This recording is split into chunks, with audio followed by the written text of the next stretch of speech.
Greetings and welcome to this edition of Dialogue Box on Blossom Nigeria. We are definitely making progress. All right, today we are going to be giving us a follow-up on what we discussed yesterday when we talked about how the Nigerian Labour Congress and the Trade Union Congress, TUC, called off the planned strike action after they came to some form of resolution with the federal government. It was a good news, or rather it was good news for everyone out there, and people were excited about it.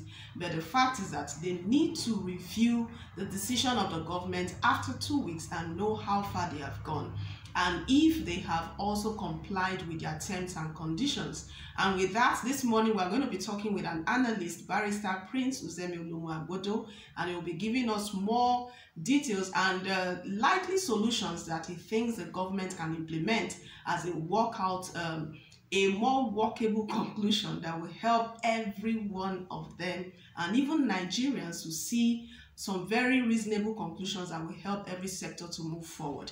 So we'll take a break now and we'll be right back after this. Also, government has increased the fuel price again. Notice in 2015 it was 87 naira. Today it's now 162 naira, which means fuel also is not within the reach of the poor. And if you look at it, what connects us together in this country much less than either people, either bricklayer, everything is centered around fuel, which means everything has gone up. You look at what really happened in the pandemic, people have lost their job.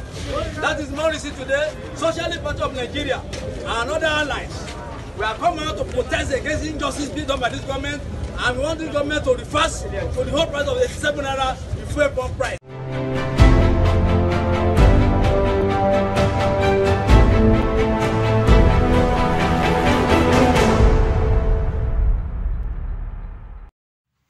All right, we have our analyst on the line, and that is Barrister Prince Uzemi. So he's going to give us some insight into the current issues that they have, that's between the federal government and the labor unions, and what he thinks should be the way forward. All right, Barrister, you are welcome to Dialogue Box on Blossom Nigeria. Thank you. All right. Now we know everyone has gotten the fact out there that the strike has been suspended, and it's good news for everyone. But even with that, the 2 weeks that the labor unions have given to the federal government, after which they will have to review their decision again, is still hanging. So what do you think about that? First of all, I don't think that there's going to be much change between the date of suspension of the strike and the expiration of the 2 weeks. Okay. I think what the federal government have done basically is to buy some time. Okay. To buy some time and hope that the resolve of the labor unions working before then, and hope that the members get tired of the whole strike thing and the enthusiasm or the motivation to go on strike is no longer there. So realistically, I don't see much happening that would shift the stance of the federal government on the issue. I just think that the government just asked for the 2 weeks, in essence, to buy some time that would either see a weakening of the resolve of labor or of the members of the unions. So that's what I think of that. Okay, now if we are to look at it as critically, if the government is just buying time with this, it's not a very practical, positive one for Nigerians. So they will come back and still deliberate on the same issues again. So what would you advise the government to do at this point in time within these 2 weeks to be able to give a very strong positive impression to Nigerians and to the labor unions that they are ready to meet the demand and move on? First of all, I don't think that the government should just meet the demands of labor just because the labor have made certain demands and the demands need to be met to make the people happy. What I think the government needs to do is to look at what it is doing. The hike in electricity prices, the hike in petroleum prices and all of that, and do a holistic and empirical analysis, as in let us have some data that clearly show or forecast what you intend to achieve or gain with these high prices. Okay. Give us some well thought out, well crunched data that shows why it is necessary for the petroleum sector to be deregulated. As in, what I'm saying is that I want the government not just to either jack up prices or say that we've deregulated. Show the people, convince the people that what you are doing is the right way to go, and that whatever sacrifices that they're asking the people to make would only be temporary for the greater good. The government hasn't done that, and I'm wondering why it hasn't done that. A situation where people just wake up and the price of fuel or the price of electricity has been jacked up to so and so price without any logical explanation or representation that shows why this was done, what it was meant to achieve, the ills or the danger that needed to be avoided, and what are the benefits going forward. I don't think that's the right approach by government. So Labour too also needs to adopt this same modus. Labour, I don't think Nigerian Labour of 2020 should just be calling out people to strike just because prices were raised. I think Labour also needs to come up with a data-driven presentation to Nigerians, to tell Nigerians that these are the reasons why we disagree with the price hike of the government, that even though the government has said this and these are the benefits of the price hikes, these and these are the benefits of the regulation, it is our opinion that, number one, this is the wrong time for this to happen. If this is going to happen at all, let this COVID and its issues roll over.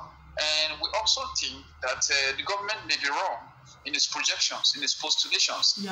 What I want to see from both sides is a data-driven argument, and not just prices must go up or the prices must come down. That we're intelligent people.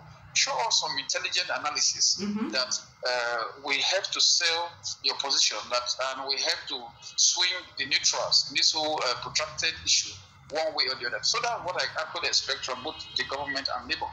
All right, but do you think the government can come up and maybe, talking about fuel subsidy removal and the electricity tariffs that have been hiked as a result of government also removing subsidy, do you advise them at this point in time to come back with the subsidies that they were paying into the sectors instead of just removing subsidy? And like you said, this might just be the wrong time. So what would you advise the government to do at this time?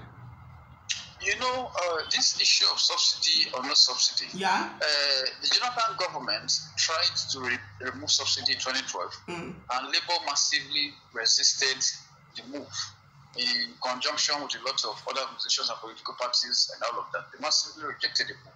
Then somewhere along the line, at the beginning of the Buhari presidency, there was a strong clamor for subsidies to be removed on the basis, on the ground that the subsidies were only leading to corruption and that a lot of these monies were being funneled into private pockets. And there was a strong urging of the government to remove the subsidies. And the government then did a turnaround, obeyed what was being said, and they've told us now that the subsidies have been removed and the prices have been deregulated and the prices have jumped up. And now Labour again is trying to say, no, you can't remove the subsidies. So for me, my whole confusion in all of this is that Labour doesn't seem to know what it is doing.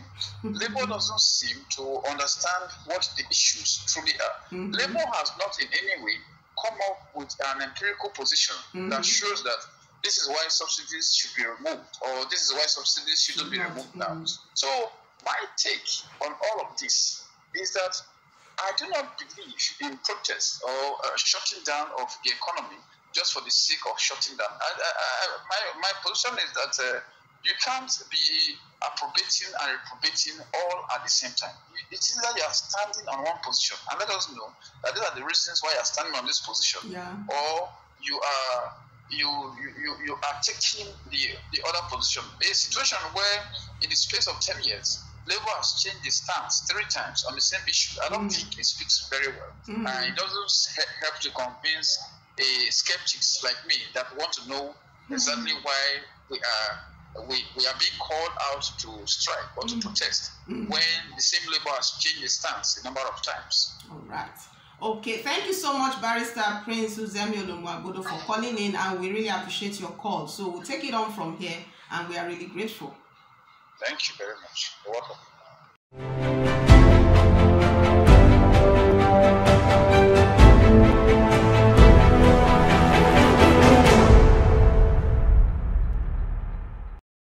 All right, that was from Barrister Prince Uzemi Olumuagodo that just spoke with us on the facts and the statistics that are available for the labor union to work with and for the federal government. And like he said, he believes that data-driven argument should be the order of the day, not just people just talking based on what they think, maybe sentimental discussion or what they think the people want. No, beyond what the people want. If you really think that government should remove subsidy, then give us some very good data-based arguments. And if the government thinks that this is the right time for subsidies to be removed, they should also do the same. So with this, we believe that government should look critically at the facts on ground, so that in 2 weeks' time, when they come together to the round table to discuss again, it will be with valid points and data-driven analysis that Nigerians can look into and see the reason from both